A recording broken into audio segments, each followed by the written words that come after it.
오늘 읽은 박영철 저자의 책 감정은 습관이 다부정의 나를 긍정의 나로 바꾸는 힘을 통해 배운 것 중 몇 가지를 공유해 보려고 해요. 요즘 심리학 서적을 읽고 실제적인 도움을 받는 경우가 많아 심리학 서적에 대한 인식이 좋아지고 있어요. 류시안 저자의 심리학이 이렇게 쓸모가 있을 줄이야에서도 이런저런 도움을 많이 받았는데 이번 책 감정은 습관이다에서도 당장 삶에서 적용해보고 실천해보고 싶은 것들이 많아 함께 나누고 싶어 담아봐요. 혹시 거식증에 대해 알고 계세요? 거식증 환자의 뇌는 배고픔과 배부름을 구분하지 못하고 이를 고통으로 통일해 인식한다고 해요. 그렇기 때문에 음식 섭취 자체를 고통으로 여겨 음식을 거부하는 거예요.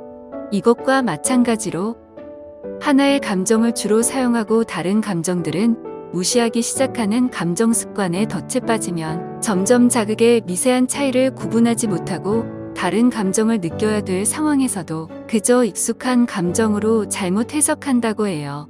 예를 들어 한 아버지가 아들이 교통사고로 다쳤는데 괜찮냐고 걱정해주기보다 문제만 일으키는 놈이라고 화를 냈는데 사실 아버지의 진짜 감정은 아버지로서 아들을 지켜주지 못한 미안함과 아들에 대한 안쓰러움이었습니다.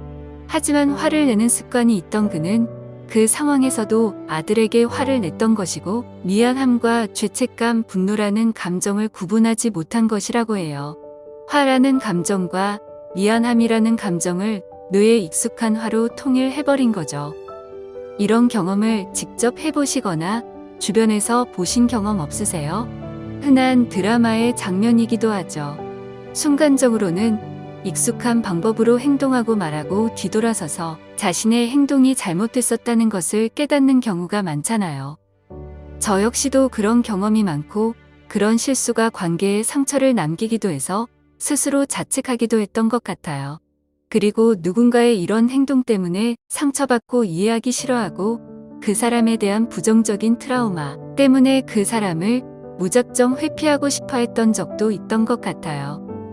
하지만 이의 행동들 모두 실제 제 삶에 어떠한 도움도 되지 않기 때문에 이 감정들을 돌이켜보고 습관화된 감정으로 빠져들지 않기 위한 연습이 필요한데 이런 과정을 책에서 자세히 다루고 있어요.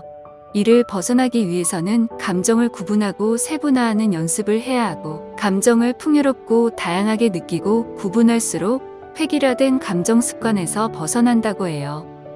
이러한 방법으로 저자는 감정 수첩이라는 것을 적어볼 것을 권하고 있어요. 구체적으로 감정 수첩에 감정을 적고 그 감정을 세분화하고 구분하고 상황과 내 입장을 떠올려보고 객관적으로 보았을 때 어떤 감정을 느끼는 것이 적절한지 생각해보고 실제 느낀 감정과 비교해보는 거예요. 상황에 적절하지 않고 모순된 감정들이 나타난다면 당시 내가 감정을 제대로 구분하지 못했을 수 있으니 다시 비슷한 상황이 생기면 어떻게 할지 감정을 다시 한번 검토해보는 거예요. 부정적 감정을 가중시키는 구체적인 상황을 기억나지 않는다면 나를 괴롭히는 감정이 생겨날 때마다 그 순간에 스쳐 지나가는 생각을 잡아내 수첩에 적는 거예요. 이러한 감정은 매우 빨리 나타났다 사라지기 때문에 감정이 발생하는 순간 곧바로 적어야 한다고 해요. 사건 등의 상황, 당시 느낀 감정, 당시 생각 등을 그 순간 1차적으로 적어놓고 시간이 지난 뒤 각 감정의 세분화된 감정, 객관화한 후에 합리적으로 수정된 생각, 앞으로의 자세 등을 2차적으로 감정 수첩에 자세히 적어보는 시간을 갖는 거예요. 이렇게 하면 다음에 또 비슷한 생각이 들면 뇌가 시키는 대로 따라하지 말고 합리적이고 적절한 생각들을 적어놓은 대로 생각하겠다고 다짐할 수 있어요. 이러한 방법으로 합리적으로 수정된 생각을 새롭게 습관화할 수 있기 때문에 부정적인 감정을 점차 줄일 수 있는 거죠. 제가 읽었던 것을 제 생각대로 정리하고 요약한 거라 조금은 난해할 수도 있으니 더 자세한 사항이 궁금하신 분들은 책을 찾아보시면 좋을 것 같아요. 위의 내용 외로도 실제 생활에 적용해보고 참고할 만한 좋은 것들 많으니 추후에 더 이야기 나눠볼게요. 오늘도 영상 봐주셔서 감사해요.